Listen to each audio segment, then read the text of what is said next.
Amém?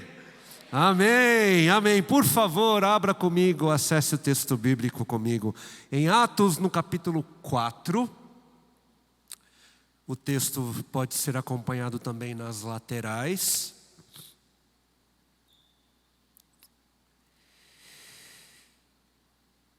E eu creio que nas laterais também possa-se ter uma ideia do que se trata a mensagem de hoje. E logo mais, você que nos visita hoje vai ficar sabendo por quê que justamente hoje nós vamos nos deparar com esse texto. Atos capítulo 4, a partir do versículo 32. Só para contextualizá-los um pouquinho, a igreja de Cristo, logo após a sua partida, após a sua ressurreição, ela tinha acabado de nascer. Então, versículo 32, da multidão dos que creram, uma era a mente e o coração. Ninguém considerava unicamente sua coisa alguma que possuísse, mas tudo lhes era comum. Com grandioso poder, os apóstolos continuavam a testemunhar da ressurreição do Senhor Jesus, e grandiosa graça estava sobre todos eles. Não havia pessoas necessitadas entre eles, pois os que possuíam terras ou casas as vendiam, traziam o dinheiro da venda e o colocavam aos pés dos apóstolos, que o distribuíam conforme a necessidade de cada um.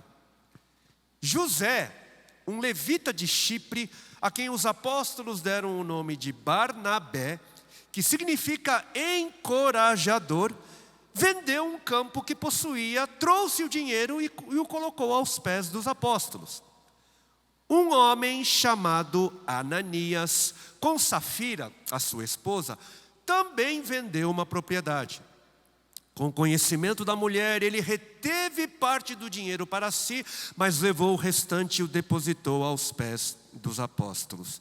Então Pedro perguntou: Ananias, como Satanás encheu o seu coração para mentir ao Espírito Santo e guardar para você uma parte do dinheiro que recebeu pela propriedade? Ela não pertencia a você antes de ser vendida, e depois de ser vendida, o dinheiro não estava em seu poder? O que levou a pensar em fazer tal coisa? Você não mentiu aos homens, mas a Deus. Ouvindo isso, Ananias caiu morto. Grande temor apoderou-se de todos os que ouviram o que tinha acontecido. Então os moços vieram, envolveram o seu corpo, levaram-no para fora e o sepultaram. Cerca de 3 horas depois entrou a esposa, sem saber o que havia acontecido, e Pedro lhe perguntou: diga-me, foi este o preço que vocês conseguiram para a propriedade? Ela respondeu: sim, foi esse mesmo. Pedro lhe disse: por que vocês entraram em acordo para tentar o Espírito do Senhor? Veja, estão à porta os pés dos que sepultaram seu marido, e eles a levarão também.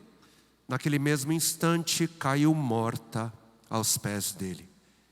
Então os moços entraram e encontraram-na morta, levaram-na e a sepultaram ao lado do marido.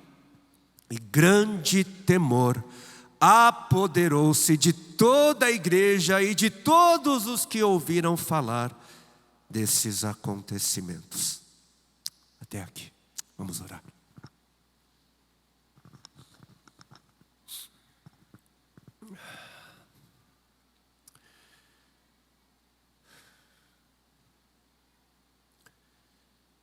Senhor, nós somos teus. As nossas vidas pertencem ao Senhor. E mais uma vez, Senhor, o nosso clamor, a nossa petição é a mesma, Senhor. Nesse momento, intervenha, Espírito Santo, fale, sussurre, brade no nosso interior, dê-nos ouvidos para ouvir, dê-nos uma mente capaz de apreender a tua santa palavra, a tua santa vontade para as nossas vidas. E faça isso, Senhor, para a glória de Cristo Jesus, pois é no nome dele que nós oramos hoje e sempre. Amém. Amém. Amém. Hoje vai ser a minha 10ª fala. A minha 10ª fala tendo como trilho o livro de Atos. Porque no ano passado nós começamos uma série de mensagens baseadas no livro. E nós estamos seguindo uma sequência, né? Nós estamos acompanhando o texto na sequência. E por isso nós acabamos chegando hoje nessa porção. E eu confesso que eu fui tentado a pular essa parte do texto, porque ainda nós estamos vivendo nesse início, né? Ainda hoje, pela manhã e agora também pela tarde, eu vi alguns irmãos pela primeira vez nesse ano, desejei um feliz e abençoado novo ano. Então, ainda paira no ar essa expectativa, né? Um tempo de esperança. E por isso eu confesso que eu senti tentado para pegar esse texto e colocar, né, mais para frente, quem sabe falar de algo mais, né, para cima, né, que aparentemente combine com a estação. Mas aí depois de um pouco mais de oração, de reflexão, eu fui levado à conclusão de que nada seria melhor do que mantermos ou do que ajustarmos o nosso rumo, caso necessário, especialmente nesse momento de início, de começo de uma nova estação, para que no final a gente não seja surpreendido, para que no final nós nos encontremos no destino esperado. Amém? Então é com essa intenção que nós vamos mergulhar então nesse texto que fala de um episódio bastante conhecido, né? É um episódio que a gente já ouviu de tão peculiar e assombroso, né? Que levanta algumas perguntas sérias, que precisam ser respondidas e que ensinam algo sobre o caráter do nosso Senhor. E o texto ele começa descrevendo a recém-nascida igreja do Senhor, cheia do Espírito Santo, o que quer dizer que ela era cheia do amor de Deus. O Espírito Santo é Deus, Deus é amor, e portanto alguém cheio do Espírito Santo é necessariamente alguém cheio de amor. Se não tiver amor, é fogo estranho. Hã? E nesse amor havia unidade. Um era o pensamento, uma era a mente e um era o coração da igreja. Não havia divisão. E a gente tem visto por meio do curso de formação de Efésios o quão caro, o quão precioso é a temática da unidade para o Senhor. Então não havia divisão. E o amor que existia uns pelos outros era de tal forma que não havia necessidade. As pessoas não tinham dificuldades de compartilhar os seus bens, as suas propriedades. Havia amor. Vendiam as casas, vendiam as terras e traziam os resultados das vendas para abençoar, para serem distribuídos conforme as necessidades dos irmãos. Olha só. E havia uma mensagem. Nesse ambiente, a mensagem da ressurreição era a grande mensagem pregada em meio às manifestações do poder do Espírito Santo. E uma grandiosa graça, diz o texto, uma grandiosa graça pairava sobre todas as pessoas, sobre toda a igreja. E nesse ambiente de amor, nesse ambiente de graça, de unidade, de esperança na ressurreição, havia um homem que tinha o nome de José.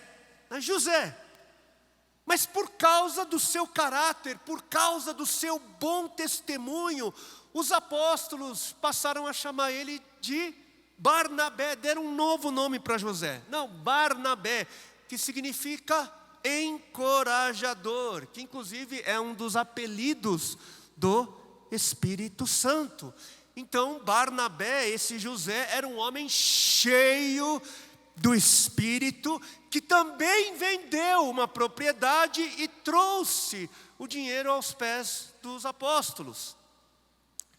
Porque se tem algo que acontece quando somos cheios do Espírito Santo, é esse desapego ao material, de dinheiro, especialmente quando diante das necessidades dos irmãos. Só que de repente, a gente vai perceber que a história muda de tom. De repente, no meio de tanta graça, em meio a tantas manifestações do Espírito de Deus, a Bíblia faz questão de dizer que no meio de tanta luz, também havia densas trevas. Versículo 1 do capítulo 5 de Atos: um homem chamado Ananias, com Safira, sua esposa, também vendeu uma propriedade. E até aqui, tudo lindo, né?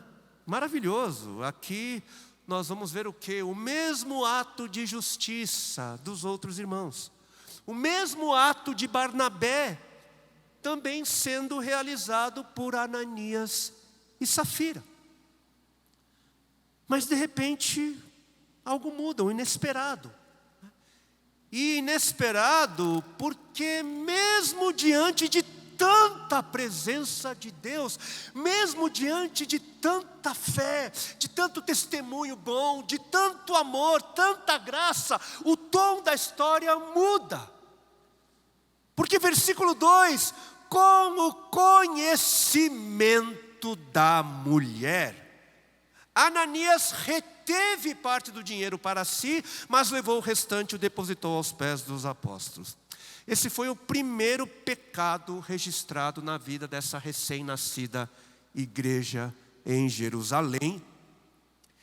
E como consequência desse pecado, Ananias e Safira morreram quando foram confrontados. E pela forma que a história é contada, a conclusão que se chega é que foi Deus quem executou, quem matou Ananias e Safira. Foi um ato de juízo divino. E aqueles que têm nos acompanhado ao longo desses quase 3 anos de igreja devem ter percebido que eu gosto de entender, de buscar, e eu pergunto muito por quê? Por quê desse ato de juízo? Por quê? Por que teve que acontecer assim? E eu creio que se nós olharmos mais de perto o texto, nós passamos a entender melhor o que aconteceu. Quando nós vamos ver a sequência da narrativa, fica fácil perceber alguns contrastes, né, que são assim apresentados. Fica fácil perceber as diferenças opostas dos personagens, das circunstâncias. No primeiro momento a gente vê a igreja, né, cheia de sinceridade, cheia de alegria, amor, cheia de generosidade, de desprendimento. E a gente vê um homem fruto desse ambiente, apelidado de encorajador, que carregava o mesmo espírito dessa comunidade, dessa igreja. Mas aí logo no segundo momento, logo na sequência, nós vamos ver um homem e uma mulher que faziam as mesmas coisas que os outros na igreja faziam. Eles também se reuniam, cantavam, oravam, ofertavam. E eram figuras conhecidas. Porque nessa história não foi a história de um certo homem ou de uma certa mulher, como a gente vê em alguns lugares na Bíblia. Não, foi Ananias e Safira. Tinham nomes, eles eram conhecidos na comunidade. Mas aquilo que a comunidade conhecia deles era muito diferente de quem eles eram. O que a comunidade via era muito diferente do que o coração deles verdadeiramente era. Porque Ananias reteve parte do dinheiro, e reteve é uma tradução possível, mas é mais leve diante de outros significados da palavra original, do grego que foi traduzida, porque nosfizomai, que é a palavra, significa também furtar, roubar, desviar. Ananias reteve no sentido de furtar, de roubar, de desviar parte do dinheiro. E isso ele fez com o consentimento da mulher. Olha só. Com o consentimento da mulher. Safira sabia o que o marido ia fazer. E eu quero fazer aqui um pequeno comentário. Eu fui levado, de manhã eu não dei esse comentário, mas fui levado a Gênesis. E aqueles que são casados, aqueles que vão se casar, como é importante, o nosso parceiro, a nossa parceira. Mas algo de interessante no relato bíblico em Gênesis, quando no relato do pecado, a serpente ela aparece e tenta primeiro a quem? A Eva. E eu creio que o diabo ele foi muito intencional, muito esperto, porque ele vai na parte que sabia que se ele conseguisse trazer para dentro dos planos dele, Adão, coitado, já estava dentro. Porque olha só, imagina se a serpente vai primeiro para Adão e fala: Adão, olha só, está vendo aqui, olha que oportunidade para você, o fruto, dá uma mordidinha. Oferece para Eva, e Adão ia chegar: oi amor, olha a maçã proibida. O que a gente imagina que ia acontecer? Tá louco, Adão? Você não viu Deus falando? Você está maluco, homem? Que é isso? O que deu na sua cabeça? Então a serpente vai primeiro para quem? Para a mulher. E a mulher ela compra o discurso de Satanás, e ela vai e oferece para Adão, e o texto bíblico diz que Adão olhou e foi lá e mordeu. Como é importante nas relações a gente ter uma ponta firme, uma ponta que vai dizer: o quê? Você está louco? Está maluca? O que você está sugerindo, homem? O que você está sugerindo, mulher? Que pensamentos são esses? Bom, enfim, pequeno comentário. Então a mulher, ela consentiu. Foi premeditado. Foi planejado. Eles conversaram um com o outro e concordaram em desviar, furtar, roubar. Começa a entender o quadro. Mas você só desvia, você só furta ou rouba daquilo que não é seu. Então, provavelmente, como era no costume religioso da época, Ananias e Safira, eles devem ter feito um compromisso verbal. Eles disseram aos apóstolos, disseram aos irmãos que estariam consagrando uma oferta ao Senhor. E uma vez consagrada a oferta, então passava a ser de Deus.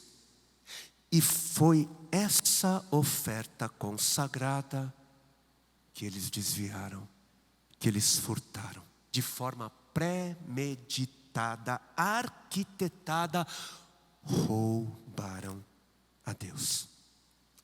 E tudo isso fala do grande contraste no coração desses que viviam ali, a realidade da igreja. Porque eles viviam entre os membros fiéis. Eles viviam em meio à igreja onde Deus se manifestava. Mas mesmo assim, em meio à igreja que era cheia de pessoas, cheias do Espírito Santo, no meio dessa igreja cheia do Espírito tinha gente cheia de Satanás.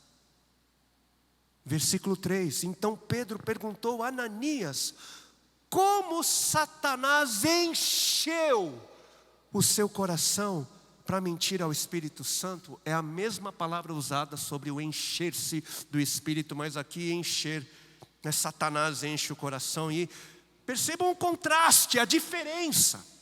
De um lado nós vamos ver pessoas que eram cheias do Espírito de Deus, e do outro vamos ver pessoas cheias pelo diabo. No mesmo ambiente, onde Deus ali se manifestava, onde transbordava a graça, a vida, no mesmo ambiente, de um lado pessoas que se permitiam ser influenciadas pelo Espírito de Deus, e do outro pessoas que permitiam ser influenciadas pelo Espírito das trevas. De um lado pessoas sinceras vivendo a verdade, do outro pessoas corruptas vivendo a mentira. Mentiram ao apóstolo Pedro, mentiram para a igreja, mas na verdade, pensando estar mentindo a homens, mentiram ao Espírito Santo, mentiram a Deus. A pessoa pode até pensar que pode enganar homens, mas ninguém engana a Deus. E o claro contraste, diferença na narrativa, de um lado o encorajador e do outro o enganador. E na Bíblia, como nós vimos, o Espírito Santo é chamado de encorajador, mas na Bíblia existe alguém que é chamado de pai da mentira ou pai do engano, que é o diabo. Influência do espírito de um lado, influência maligna do outro.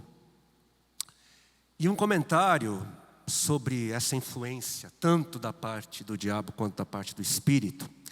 Nesse episódio, onde nós vemos a manifestação do juízo de Deus, fica claro que ninguém vai poder usar desculpa do tipo, foi o diabo que me fez fazer isso ou aquilo. Foi tudo culpa do diabo. Essa desculpa não cola. O diabo, ele pode influenciar, ele pode sussurrar, ele pode manipular, criar circunstâncias ao nosso redor, criar ciladas, mas quem toma a decisão moral de fazer ou não é você e eu. Ele pode influenciar, ele pode seduzir, mas quem peca contra Deus somos nós.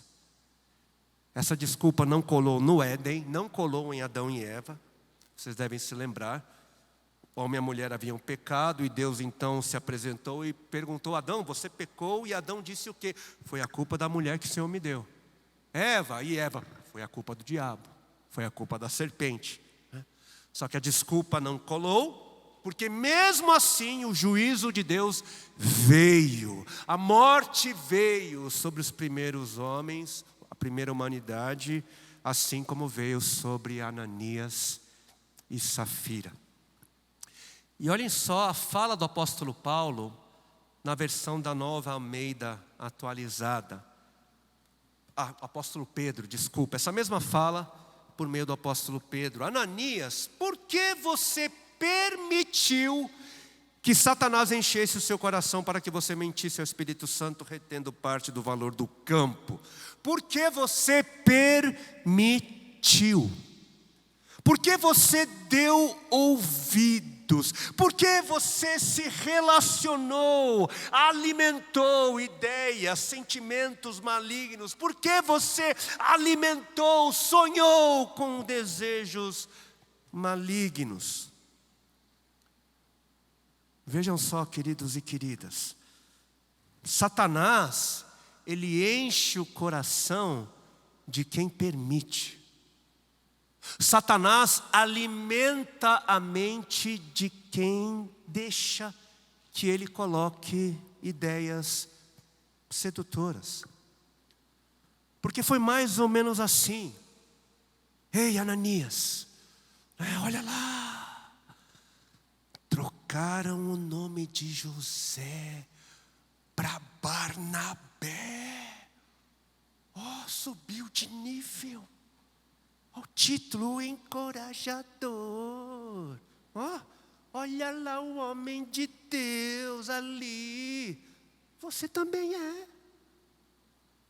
Por que você não? Você também é. Vai lá. Dá um jeito. Vai lá, você também é homem de Deus. Você também é um ungidão. O homem cheio de Deus, vai lá. Fala que você vai dar também. Fala que você vai fazer igualzinho a Barnabé. Faz igualzinho. Mas dá tudo? Tudo é muito, né? Não. Olha, a Safira vai concordar que tudo é muito. Pensa nas contas. Olha a crise, a economia vai piorar. Confia em Deus, mas nem tanto. Não, nem tanto. Vai por mim. Vai por mim, garante o seu. E aproveita e fica bem na fita. Garante o seu que logo eles vão mudar o seu título. Você vai receber um novo título. Mas a Bíblia, ela diz: submetam-se a Deus, obedeçam a Deus, resistam ao diabo e ele fugirá de vocês. Resista, se oponha, seja contra, lute, e o diabo fugirá. Tiago capítulo 4, versículo 7. E a Bíblia diz mais: Deus é fiel e não permite que sejamos tentados além do que possamos suportar. Ele mesmo providencia um escape. 1 Coríntios 10, 13, não tem desculpa. E mais, o texto diz: sejam cheios do Espírito Santo. Efésios capítulo 5, versículo 18. Sejam cheios, sejam influenciados pelo Espírito. Permitam-se ser influenciados. Deem ouvidos ao Espírito. Busquem o Espírito. Não resistam ao Espírito. Escolha bem. Escolha bem a quem você quer ouvir, escolha bem o seu amigo, escolha bem com quem você quer andar, com quem você quer compartilhar de ideias, de sentimentos. Quer discernir de onde vêm as vozes internas? Quer discernir de quem são as influências? É muito simples. O Espírito Santo, ele quer unir. Ele quer unir. O Espírito Santo, ele quer encorajar para o bem, para que sejamos melhores. O Espírito Santo, ele quer trazer alegria, ele quer gerar amor, gerar amizade, compaixão, desprendimento, cuidado, humildade. Agora, o diabo quer dividir. O diabo quer contrariar. O diabo quer que você seja ouvido. Ele quer que você queira ser notado, que você queira ser percebido. E ele gera inveja. O diabo gera rivalidade, ele gera falta de compaixão, gera autocompaixão. Tadinho de mim, logo eu. O diabo quer te convencer que por você ser filho de Deus, você precisa ser honrado, honrada. Ele mexe com o nosso orgulho, ele mexe com a sua soberba, ele faz você querer coisas, exigir coisas. Mas olhem o que a Bíblia disse antes de dizer resistam ao diabo. A Bíblia diz que Deus resiste ao orgulhoso. Deus resiste, Deus se opõe. Deus é contra o orgulhoso, Ele é contra o soberbo, Ele é contra quem pensa demais de si mesmo. Porque tinha gente orgulhosa, tinha gente maquinando contra a igreja, gerando divisão, gerando intriga, inimizade, gente influenciada pelo diabo, inflada pelo orgulho, querendo dividir aqueles a quem Deus queria unir. E o que foi que Jesus disse? Quem não é por mim, é contra mim. Quem comigo não ajunta, espalha, separa, divide, ou seja, é inimigo dele.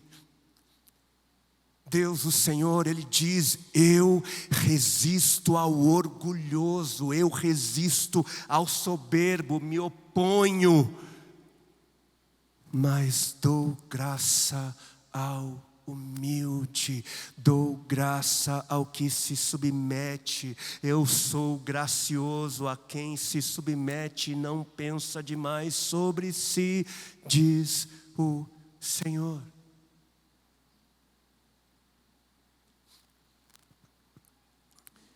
E voltando para o nosso texto de hoje, o grande contraste, a grande diferença estava naquilo que, de forma muito dura, Jesus ele denunciou. Nós vamos perceber ele muitas vezes denunciando. E o que é que ele denunciava? A hipocrisia. Jesus chamava os hipócritas de raça de víboras, filhos da serpente, filhos do diabo. Ele foi duro com os hipócritas. E o que são os hipócritas? O que é a hipocrisia? E o sentido da palavra grega original, ela nos dá uma clareza de definição. Porque quem eram os hipócritas para os gregos? Os atores. Os atores dos teatros, eles eram chamados de hipócritas. Não era um xingamento, né? Mas era a realidade. Por quê? Porque eles fingiam ser o que não eram. A espiritualidade de Ananias e Safira era uma hipocrisia. Eles eram artistas, farsantes, fingiram ser o que não eram. Olha o que eles fingiram, né? Vou citar aqui algumas. Eles fingiram ser como Barnabé, fingiram ser bondosos, fingiram ser generosos, desapegados ao dinheiro, fingiram trazer uma oferta sacrificial, fingiram ser cooperadores fiéis, fingiram confiar em Deus, apesar de cantar eu confio em Ti. Fingiam adorar, fingiam amar a Deus e fingiram amar as pessoas. Fingiram unidade com a igreja, fingiram pureza, humildade, fingiram ter verdade, ter sinceridade, fingiram ser cheios do Espírito Santo. Era tudo um ato, era encenação, era tudo falsidade. Eles viviam na hipocrisia, eram hipócritas. Achando que eram crentes, eles se enganavam. E estando naquele ambiente, vivendo no mesmo ambiente onde Deus se manifestava, como é que pode? Por meio de uma encenação, eles acreditaram que poderiam ser como Barnabé. E eu imagino que eles achavam que tudo que eles estavam vendo era tudo um ato também. Porque a gente enxerga a realidade a partir da nossa, né? Eles criam que era tudo encenação, tudo hipocrisia. Por quê? Porque para um farsante, tudo é falso. Para quem vive na mentira, todo mundo é mentiroso. Para um cínico, todo mundo tem uma agenda, todos são hipócritas. E Ananias e Safira, fingindo não querer nada, queriam o reconhecimento. O mesmo de Barnabé. Eles queriam o prestígio, queriam o louvor humano. Ananias, homem de Deus, Safira, mulher temente, generosa. Mas toda encenação tem dia e hora marcada.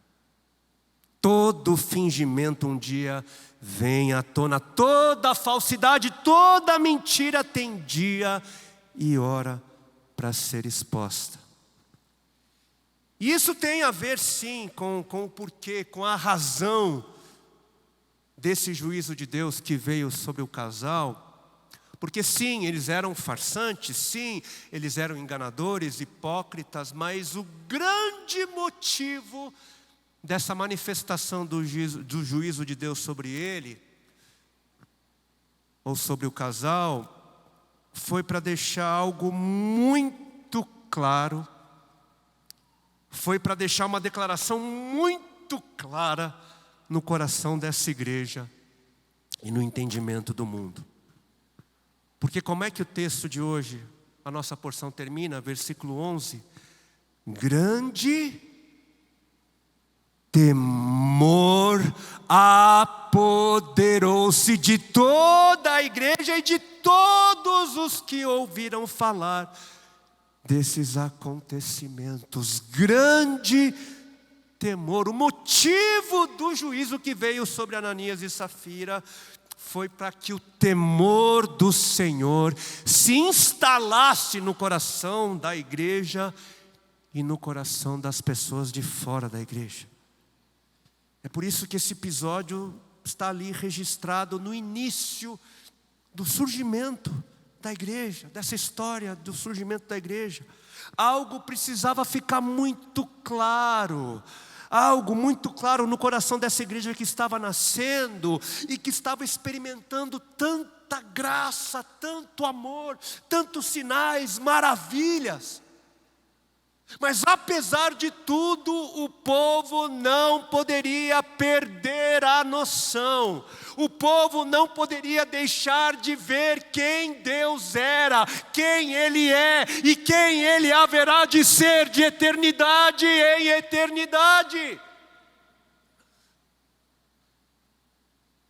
De eternidade em eternidade, santo, santo, santo, declaram anjos, anciões celestiais, dia e noite sem cessar, motivados pelo temor. E o livro de Provérbios, o livro da sabedoria de Deus, começa dizendo o quê? Uma fala, um texto bastante conhecido: o temor do Senhor é o princípio da sabedoria, o começo da sabedoria, mas os tolos desprezam a sabedoria e a instrução. O temor do Senhor é o princípio, é o começo, é o primeiro passo para se adquirir sabedoria. E sabedoria para quê? Sabedoria para viver uma vida justa, sabedoria para se viver uma vida reta, sabedoria para se viver uma vida sensata, sabedoria para salvação. E porque é a sabedoria aquilo que nos leva a viver como nós vivemos, porque é a sabedoria aquilo que dirige a nossa conduta no dia a dia, né? Porque é a sabedoria o que faz com que nós tomemos certas decisões e façamos certas escolhas. Por causa disso, o temor do Senhor, na verdade, é o princípio de tudo, é o começo de tudo, da vida. O temor do Senhor é o princípio, é o ponto de partida para se viver. O mesmo livro de Provérbios, no capítulo 12, versículo 28, vai dizer que no caminho da justiça está a vida, e nesse caminho não há morte. Ao contrário do caminho dos tolos que não temem a Deus, como nós vimos acontecendo com o casal. Todo o contraste, toda a diferença entre o testemunho de Barnabé e o testemunho de Ananias e Safira foi por causa da presença e da ausência do temor do Senhor. Mas o que seria temer a Deus? O que é esse temor do Senhor? Seria o mesmo que ter medo de Deus? Mas a Bíblia não diz que o perfeito amor de Deus lança fora todo medo. A Bíblia não está se contradizendo, não, se você for entrar mais na cultura, conhecer um pouco mais dos sentidos. E no Antigo Testamento em especial, existem duas palavras que permitem que nós entendamos melhor o que seria esse temor do Senhor. No hebraico nós temos duas palavras, a palavra pahad e yirad. Pahad e yirá. E pahad tem o sentido de pavor, de medo profundo, é esse sentimento de terror diante de um grande perigo, de uma situação grave. E yirá carrega o sentido de reverência profunda, de grande admiração, de respeito profundo, que se mostra na submissão, na obediência. E a palavra traduzida em temor, o temor do Senhor é o princípio da sabedoria, a palavra ali não é pahad, não é pavor, é ira. Essa reverência profunda. No perfeito amor não há razão para o pavor, para o terror do juízo. Mas mesmo no perfeito amor não podemos nos esquecer que este perfeito amor fala sobre o Deus que tem um perfeito caráter. No perfeito amor está a justiça, no perfeito amor está a majestade, santidade, retidão, bondade. Esse perfeito amor é um amor santo, é um amor justo. E quem está no perfeito amor não tem razão para viver no medo, no pavor, mas continua tendo todas as razões para temer, todas as razões para andar em profunda reverência, submissão, obediência. E Ananias e Safira não tinham nenhum, nem outro. Nem medo, nem reverência, nem pavor, nem respeito. Ananias e Safira representam muito bem um tipo de pessoa. Representam muito bem aqueles que torcem o nariz quando ficam sabendo que o Deus revelado por Cristo Jesus é o justo juiz, que irá condenar quem for culpado, que trará juízo terrível. Ananias e Safira representam muito bem quem não liga, quem tem apatia quanto aos atributos de Deus. Porque tem gente que ouvir que Deus é grandioso, é eterno, que Ele é santo, santo, santo, o Todo-Poderoso, não faz diferença nenhuma para a vida deles. Possivelmente convencidos pelo diabo. Porque lembram, diante da declaração de que o homem morreria se pecasse contra Deus, o diabo disse o que ali no jardim? Não, certamente vocês não morrerão. Não, conversa. Deus está exagerando, matar, imagina. É conversa desse povo querendo colocar medo nas pessoas. Deus é gente boníssima. Deus é bonzinho, né? Deus é como Papai Noel, um doce, né? Inofensivo. E Jesus é uma ovelhinha branca, doce, olha que coisa bonita, bonitinha. E Ele acha tudo bonitinho que vê. Estamos na época da graça. Não sabia? No final vai ficar tudo bem.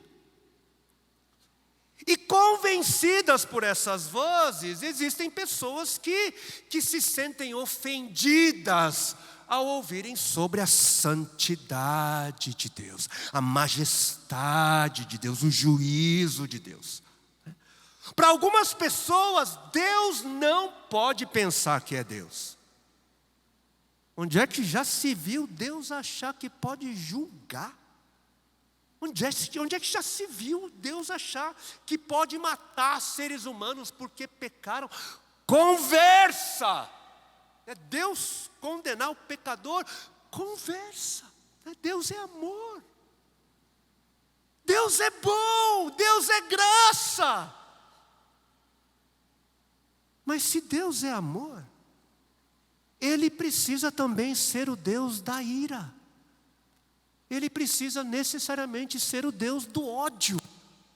Por ser amor, Ele precisa odiar a traição. Por ser amor, Ele odeia o assassínio, Ele odeia o estupro, Ele odeia a vingança, Ele odeia a injustiça, a mentira. E por ser bom, ao contrário do que muitos pensam, essa característica de Deus traz um grande problema para quem não é. Afinal de contas, o que a bondade absoluta vai querer com gente ruim, má, imperfeita? E a graça de Deus não anula a santidade de Deus. A graça de Deus não anula a justiça de Deus. E o episódio de hoje deixa muito claro que Deus, Ele lida com severidade o pecado. Poxa, mas na época da graça, estamos na época da graça, alguns vão dizer, né? Mas quando é que Deus não foi gracioso?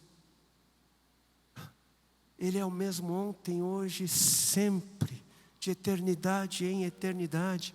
A graça de Deus não é contra quem Ele é. Inclusive, é a graça de Deus que nos capacita a viver em santidade. É a graça de Deus que nos faz novas criaturas capazes de corresponder à santidade de Deus. É a graça de Deus que permite que nós possamos caminhar em justiça. Amém? Nós precisamos ser, não só no início do ano, mas constantemente lembrados de quem Deus é. De que Ele é santo, santo, santo, justo, o Todo-Poderoso, o que é de eternidade em eternidade, digno de todo o nosso respeito, digno de toda a nossa reverência, digno de toda a nossa submissão, obediência, conforme o seu caráter santo.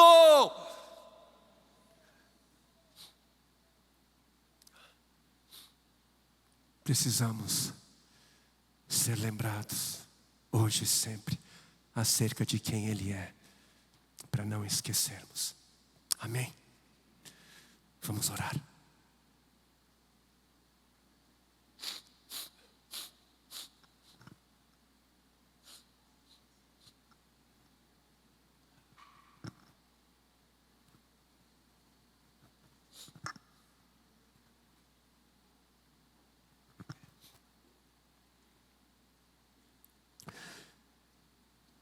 Nos curvamos, Senhor, diante da Tua palavra,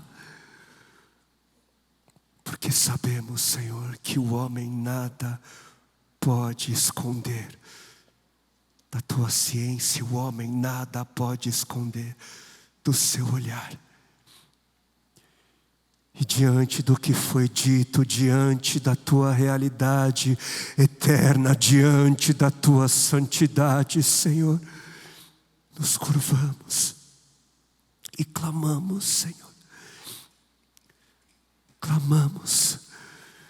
Clamamos por perdão, clamamos por misericórdia, clamamos por uma segunda chance, clamamos, Senhor, no poder, na graça que há em Cristo Jesus, clamamos na Tua verdade que diz que o Senhor é justo e fiel para perdoar os pecados que nós confessamos diante de Ti, diante da verdade. E nesse início de ano, Senhor, nós clamamos, sonda o nosso coração, sonda o nosso viver, vê se há em mim, vê se há em nós algum caminho mau, Senhor, e leva-nos ao arrependimento, leva-nos à verdade, leva-nos à luz, leva-nos à confissão, leva-nos, Senhor, à verdadeira liberdade, à verdadeira alegria.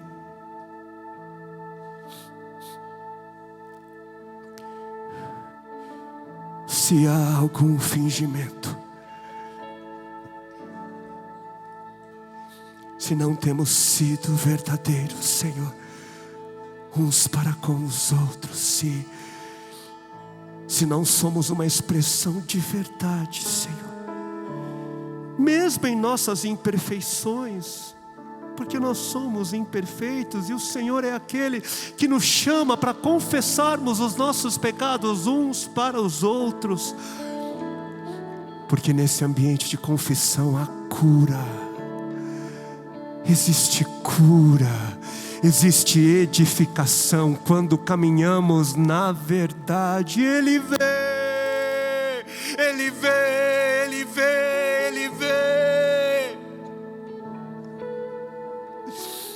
Perdoe-nos, Senhor, se temos tentado contra a Tua igreja, a Tua noiva. Perdoe-nos, Senhor, se a nossa soberba, Senhor. Perdoe-nos, Senhor, se aquilo que pensamos de nós mesmos tem gerado, Senhor, separação, inveja, intriga, Senhor. Cremos que o Senhor é gracioso para com os humildes. Olha para os nossos corações, Senhor, e encontre verdade, encontre humildade. Nos humilhamos diante de quem o Senhor é, nos humilhamos diante da Tua majestade, nos humilhamos, Senhor, diante da Tua grandeza, e livra-nos, Senhor, de pensarmos que o Senhor é alguém aquém de quem o Senhor na verdade é. Livra-nos, Senhor, de percebermos o Senhor como são percebidas, Senhor, percebidos os ídolos.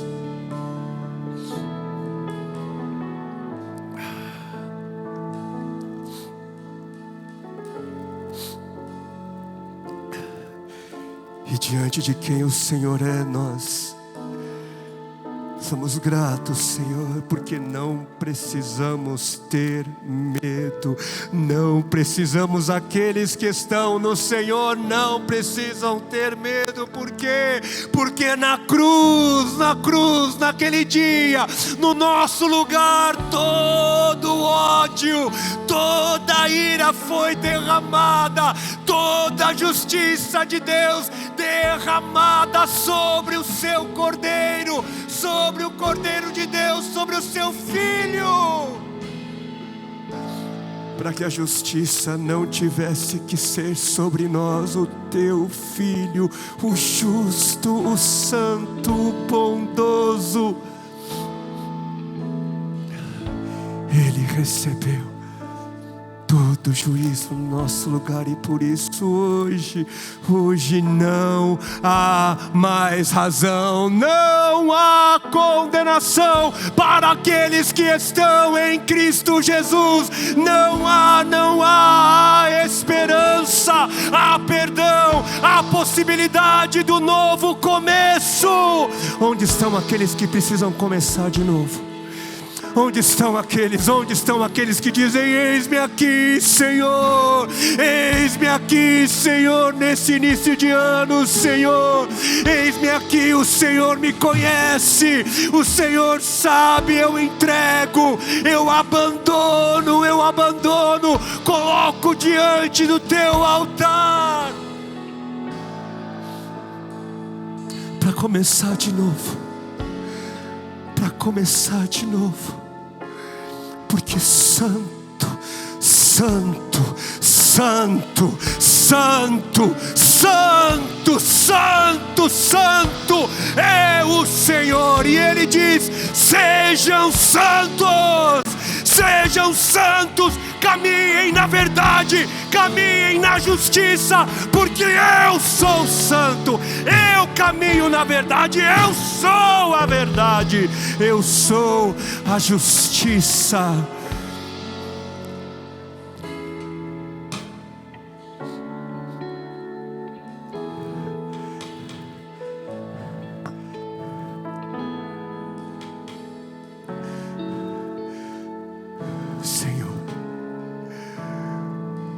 O temor do Senhor não nos paralisa de pavor, mas nos conduz alegremente à obediência. O temor do Senhor não nos afasta de Ti, mas nos coloca no lugar da verdade, nos coloca no lugar da humilhação sadia, da reverência, diante de quem o Senhor é. Que sejamos libertos, Senhor, da hipocrisia, que não haja fingimento no nosso arraial, não haja falsa espiritualidade, não haja, Senhor, amor fingido, soberba, orgulho.